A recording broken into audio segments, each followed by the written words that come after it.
Արցախյան շարժման այսօրից 38 տարի է անցել։ Արցախի եւ Հայաստանի պաշտոնյաները հարգանքի տուրք մատուցում են Եռաբլուրում։ Մի քանի հազար շիրիմ էլ Արցախում մնաց։ Մնաց նաեւ Արմեն Ասրյանի որդու շիրիմը։ Շատ ցավալի է, որ նման պայմաններում մենք նշում 38-րդ տարին, բայց նաեւ մենք չենք հուսահատվում, որ մենք ունենք Արցախ վերադառնալու իրավունքը եւ այս ուղղությամբ պետք է աշխատանքներ տանվի։ 88-ը միայն Արցախի համար չէր, ասում է Արթուր Խաչատրյանը։ Արցախյան հեղափոխությունը սկիզբ դրեց Հայաստանի Հանրապետության կերտման շարժմանը։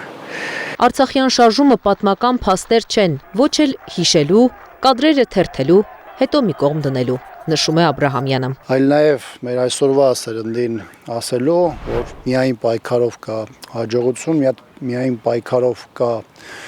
հաղթանակ տանելու եւ ոչ միայն մենք պետք է հիշենք այս պատմական անհերքելի փաստերը, այլ սրանք մեզ պետք է ուժ տան, գաղափարական նաև այս պոտենցիալը փոխանցեն մեր սերունդերին։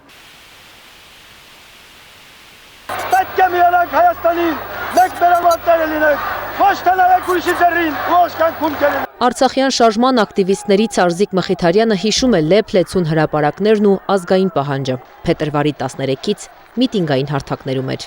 Իմ խոսքով ես դիմում էի ժողովրդին կոչելով, որ մենք պետք է կարողանանք գնալ ազատագրական պայքարի։ Եվ դա մեզ հաջողվում էր։ 1988 թվականի փետրվարի 20-ին Լեռնային Ղարաբաղի ինքնավար մարզի ժողովրդական падգամավորների արտահերթ նիստ գումարելը մեծ դժվարությամբ եղավ, հիշում է Մխիթարյանը։ Падգամավորներն Արցախ գալու սահմանափակումներ, վախեր ունեին։ Անտառներով, սարերով են հասել։ Երկու ռուս падգամավորներ, ազգությամբ ռուսներ, ահավոր վախենում էին, որ գային մասնակցեին, եւ քանի որ ես նրանց հետ աշխատել էի եւ շատ մտերիմ էի,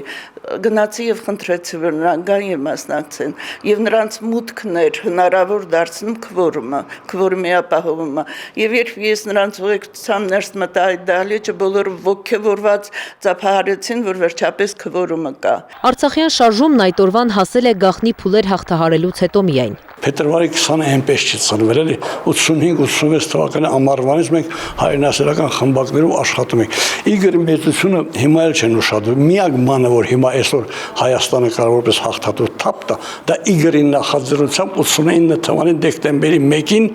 որոշումն է, որ Արցախը միանում է Հայաստանին։ 1989 թվականի դեկտեմբերի 1-ին հայկական ԽՍՀ Գերագույն խորհրդի եւ Լեռնային Ղարաբաղի ազգային խորհրդի միացյալ նիստում պատմական որոշում ընդունեց Հայաստանի եւ Լեռնային Ղարաբաղի վերամիավորման մասին։ Այն ամրագրված է անկախության հռչակագրի ներածությունում, ինչի դեմ էլ պայքարում է Բաքուն Արցախն օկուպացնելուց, ժողովրդին էթնիկ զտման ենթարկելուց հետո։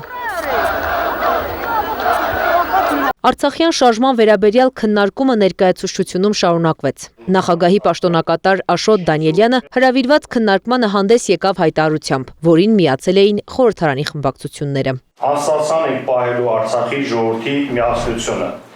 պահպանելու ենք մեր հազարամյակների ժառանգությունը, ապավինելու ենք մեր ժողովրդի վճռականությանը, հայրենի Արցախ վերադառնալու վերաբերյալ։ Քննարկմանը ներկա էին շարժման ակտիվիստներ, Հայաստանի քաղաքական ուժերի ներկայացուցիչներ։ Արցախյան շարժումը երբեք չի եղել միայն Արցախի ազատագրման համար, արդարության, ազատության ու օրենքի պայքար էր, ասել է ՀԱԿ վարչապետի թեկնածու Լևոն Զուրաբյանը։ Շատ լավ եմ հիշում 1988 թվականի փետրվարյան օրերը, երբ որ մենք բոլորս ամեն մեկը իր քաղաքում, դուք Ստեփանակերտում, մենք Երևանում, դուրս ենք եկել փողոցներ եւ արթեցած այդ ազատության